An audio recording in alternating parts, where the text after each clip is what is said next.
Hello everyone, welcome to my channel Shiksha academy. मैं नंदिता आप सभी का बहुत बहुत स्वागत करती हूँ अपने चैनल पे।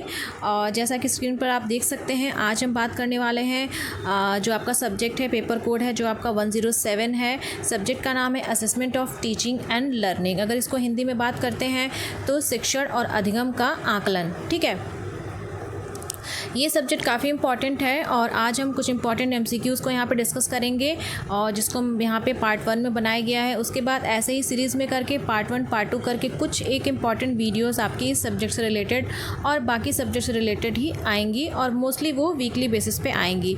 और अब तब तक आप लोग अपनी सेल्फ स्टडी कंटिन्यू करते रहिए, क्योंकि अगर आप सेल्फ स्टडी करते हैं तो चीज़ों को कॉन्सेप्ट ज़्यादा क्लियर करते हैं और एमसीक्यूज़ बहुत आसानी से आप उसको सॉल्व कर सकते हैं। ठीक है, और इस सब्जेक्ट का भी मैं एक अलग से अपने चैनल पे एक प्लेलिस्ट बना दूंगी और इंपॉर्टेंट वीडियोस को एक प्लेलिस्ट पे डाल दूंगी, जिससे कि अगर एग्ज़ाम के टाइम पे भी अब आप इन वीडियोस को देख के रिवीजन करना चाहते हैं, क्योंकि बहुत फ्यू वीडियोस होगी और काफ़ी क्वालिटेटिव होगी, तो आप रिवीजन वीडियो से कर सकते हैं। ठीक है, तो एक प्लेलिस्ट बना लूँगी, आप वहाँ पर जाके एक जगह एक्सेस कर सकते हैं। अभी मैंने अपने चैनल पर जो आपका पेपर 106 है उसका मैंने एक वीडियो डाला है, उसको अगर आपने नहीं देखा है तो प्लीज़ जाएँ उन वीडियो को देखें और अच्छा लगता हो तो वीडियो को ज़्यादा से ज़्यादा लोगों तक शेयर ज़रूर करें।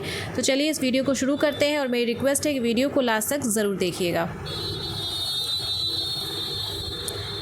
इस क्वेश्चन को लेते हैं। जो क्वेश्चन फ्रेम किया गया है वो काफ़ी बेहतरीन फ्रेम किया गया है। ठीक है, असेसमेंट इज़, आकलन क्या है। ठीक है, तो इसमें जो ये आपका assessment of teaching and learning है, इसमें जो काफ़ी इंपॉर्टेंट है असेसमेंट एंड इवैल्यूएशन। ठीक है, असेसमेंट को हिंदी में बोलेंगे आकलन और जो इवैल्यूएशन उसको बोलेंगे मूल्यांकन। ठीक है, सो क्योंकि काफ़ी मेरे चैनल पे बच्चे इंग्लिश मीडियम हिंदी मीडियम दोनों के हैं, तो डिमांड को देखते हुए जो भी एमसीक्यूज़ हैं उनको बाइलिंगुअल फॉर्मेट में फ्रेम किया गया है और आई थिंक दोनों ही मीडियम के स्टूडेंट्स के लिए ये वीडियोस काफ़ी ज़्यादा हेल्पफुल हैं। ठीक है, तो क्वेश्चन को हम लेते हैं। असेसमेंट इज़, आकलन है। आकलन क्या है? A procedure to test IQ, ये नहीं है। ठीक है, जो आपका ऑप्शन बी है, a process by which information is obtained relative to some known objective और गोल। एक प्रक्रिया है असेसमेंट जिसके द्वारा किसी ज्ञात उद्देश्य या लक्ष्य के सापेक्ष में जानकारी दी जाती है। ठीक, a process to rank student according to their marks in a test. ठीक है, तो ये जो आपका ऑप्शन नंबर 3 है, इसमें मूल्यांकन की बात की गई है जिसको इवैल्यूएशन बोलते हैं। ठीक है, अगर असेसमेंट की बात करें तो जैसा कि एक क्वेश्चन है असेसमेंट है, आकलन क्या है, तो आपका ऑप्शन नंबर बी है वो आपका ऑप्शन करेक्ट ऑप्शन है। ठीक है, जो आपका ऑप्शन नंबर सी है वो इवैल्यूएशन की यहाँ पे बात की गई है। नेक्स्ट क्वेश्चन को हम देखते हैं। Which one is the correct, कौन सा करेक्ट है? All test are assessment. ठीक है, ये ऑप्शन आपका सही है। ऑल असेसमेंट आर टेस्ट नहीं, क्योंकि असेसमेंट है, आकलन है, उसमें और भी सारी चीज़ें आती हैं। ठीक है, ना कि इसे फॉर्मेटिव असेसमेंट है। ठीक है, इस तरह से और भी सारी चीज़ें इसमें आपकी आती हैं। तो यहाँ पे जो ऑप्शन आपका है ऑल टेस्ट आर असेसमेंट, जितने भी टेस्ट होते हैं वो भी आपके असेसमेंट का ही पार्ट होते हैं। ठीक है, बट अगर असेसमेंट को बोला जाए कि भाई ऑल असेसमेंट टेस्ट होते हैं, तो नहीं, असेसमेंट में टेस्ट के अलावा और भी सारी चीज़ें इंक्लूड होती हैं। तो यहाँ पे आपका ऑप्शन नंबर जो ए है वो आपका सही है। नेक्स्ट क्वेश्चन वो एक कोट है और कोट से फर्स्ट सेमेस्टर में काफ़ी क्वेश्चंस पूछे गए हैं, तो ये काफ़ी इंपॉर्टेंट है। और यहाँ पे कोट है, हु कोटेड, किसने कहा है? Assessment involves the use of empirical data on student learning to refine programmes and improve students learning. ठीक है, कार्यक्रम को परिष्कृत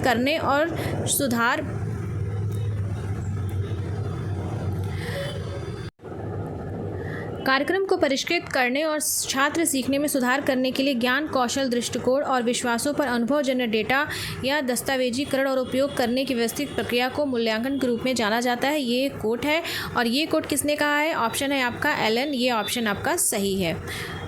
नेक्स्ट क्वेश्चन की तरफ बढ़ते हैं। इवैल्यूएशन है मूल्यांकन, असेसमेंट मीन्स आपका हो गया आकलन, इवैल्यूएशन मीन्स हो गया आपका मूल्यांकन। इवैल्यूएशन क्या है? तो इवैल्यूएशन आपका क्वालिटेटिव प्रोसेस है, गुणात्मक प्रक्रिया है, सही है। क्वांटिटेटिव प्रोसेस है, मात्रात्मक प्रक्रिया, ये भी सही है। तो ऑप्शन नंबर सी, मतलब कि ये दोनों ही पॉइंट सही है। ये भी एक कोट है, काफ़ी अच्छा कोट है, ये हैना ने बोला है। Evaluation is the process of gathering and interpreting evidence on the changes in the behaviour of all student as they progress through school.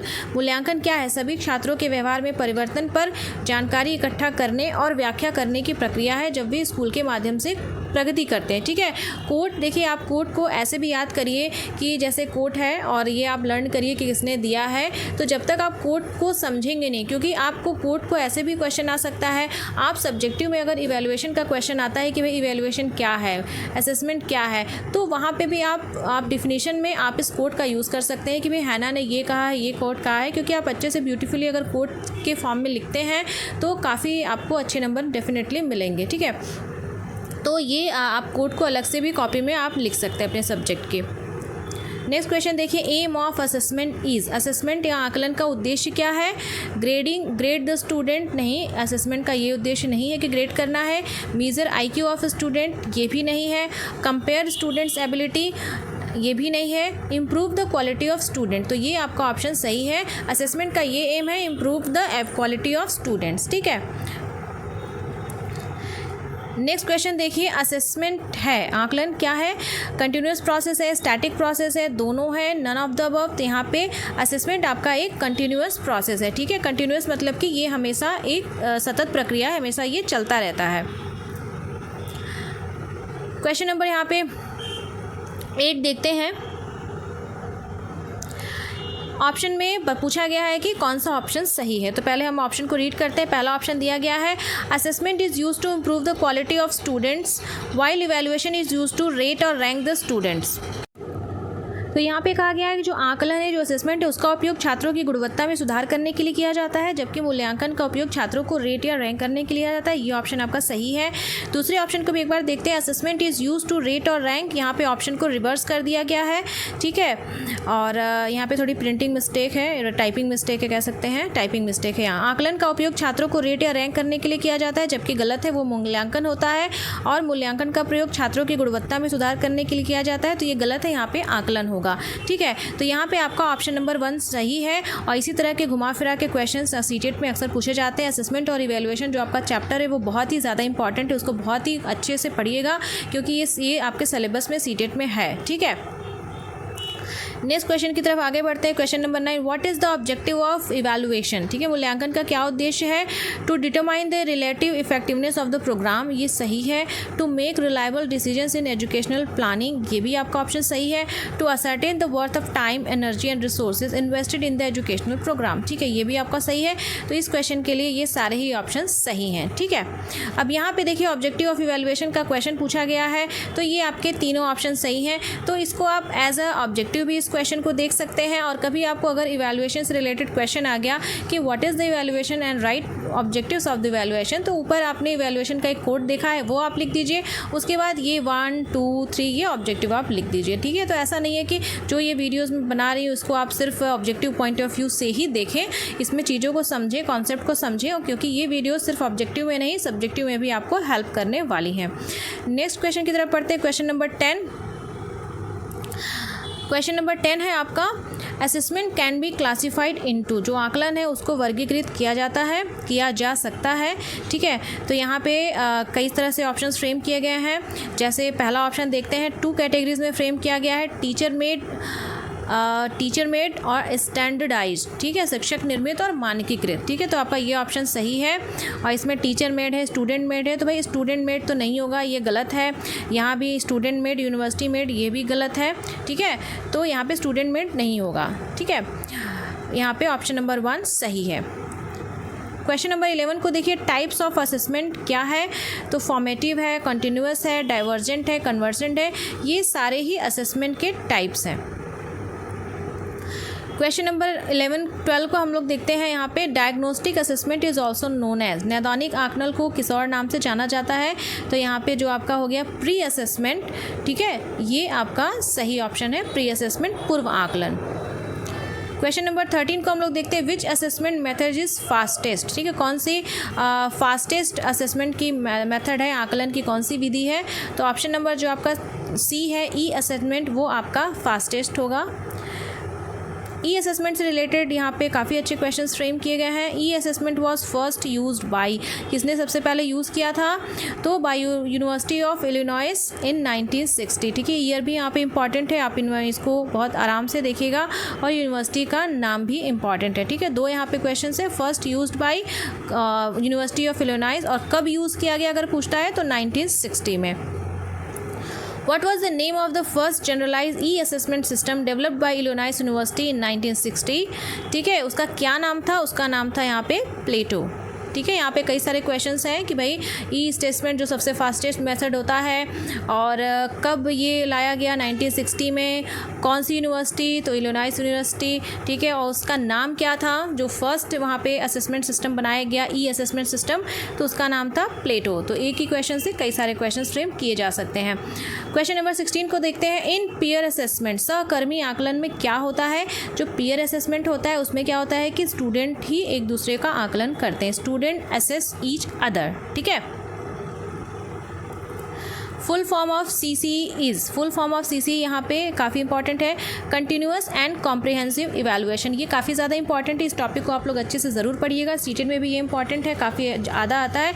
तो जो basically continuous and comprehensive evaluation है वो क्या करता है कि जो भी मतलब it includes all aspect of student, जो स्टूडेंट का जो ओवरऑल डेवलपमेंट है उसमें CC में सारे ही उसके एस्पेक्ट आ जाते हैं। और CC में हर तरह की टेक्निक यूज़ होती है, फॉर्मल टेक्निक, इनफॉर्मल टेक्निक। ठीक है, और इसमें डायग्नोस्टिक और रिमेडियल टीचिंग भी CC में आती है। तो बेसिकली ये it provides help in multi dimensional development of learner. तो GCC का क्या है कि ये हमें हेल्प करता है, जो लर्नर है उसके मल्टी डायमेंशनल डेवलपमेंट में ये काफ़ी हेल्प करता है। क्वेश्चन नंबर 18 को देखेंगे। इंडिया में CC की शुरुआत कब हुई थी? तो यहाँ पे ऑप्शन नंबर 4 जो 2009 है वो सही है, 2009 में शुरू हुई थी। Continuous and comprehensive evaluation was started in 2009 में तो शुरू हुई थी, लेकिन किसके अंतर्गत शुरू किया गया था? राइट टू एजुकेशन एक्ट 2009 के अंतर्गत शुरू किया था। जो लास्ट क्वेश्चन है उसको हम देखते हैं, वो एक कोट है, काफ़ी इंपॉर्टेंट कोट है ये। Who quoted assessment helps teachers in getting information on what, how much, how well their learners are learning. ठीक है, आकलन शिक्षकों को इस बारे में जानकारी प्राप्त करने में मदद करता है कि उनके शिक्षार्थी क्या, कितना और किस तरह से सीख रहे हैं। और इसका आंसर है ऑप्शन नंबर A, ये सही है। एंजेलो एंड क्रॉस ने ये कथन दिया है। असेसमेंट से रिलेटेड सब्जेक्टिव क्वेश्चन आता है तो आप इस कोड का भी यूज़ वहाँ पे कर सकते हैं। आई होप आपको ये वीडियो आज का अच्छा लगा हो, और अगर वीडियो अच्छा लगा और समझ में आया हो और तो प्लीज़ इसे ज़्यादा से ज़्यादा लोगों तक लाइक शेयर और सब्सक्राइब ज़रूर करने को बोलिए सभी को। और कमेंट बॉक्स में लिख के बताइए कि वीडियो कैसा लगा। पूरी कोशिश की गई है कि जो हिंदी मीडियम के स्टूडेंट्स हैं और इंग्लिश मीडियम के स्टूडेंट्स हैं सबको समझ में आए। ठीक है, तो आप लोग भी थोड़ा सहयोग करिए, थोड़ा कोशिश करिए समझने की। अगर इंग्लिश में कहीं पॉइंट्स नहीं समझ में आ रहा है, आप गूगल ट्रांसलेटर का भी यूज़ कर सकते हैं। कोई पॉइंट नहीं समझ में आ रहा है, मोस्टली मैं कोशिश करती हूँ कि हिंदी में चीज़ों को एक्सप्लेन करो, सो दैट कि मेन चीज़ें आपका कॉन्सेप्ट क्लियर करना है। ठीक है, लैंग्वेज बहुत बड़ा बैरियर नहीं है यहाँ पे समझने के लिए, क्योंकि आप अगर हिंदी मीडियम के भी छात्र हैं तो भी इस चीज़ों को आप आराम से समझ सकते हैं, क्योंकि आजकल के टाइम पे आपको बाइलिंगुअल होना बहुत इंपॉर्टेंट है। आपको हिंदी इंग्लिश दोनों ही आपको आनी चाहिए। ठीक है, और फिर मिलते हैं फिर नेक्स्ट वीडियो में। तब तक के लिए आप लोग का वीडियो देखने के लिए बहुत बहुत धन्यवाद।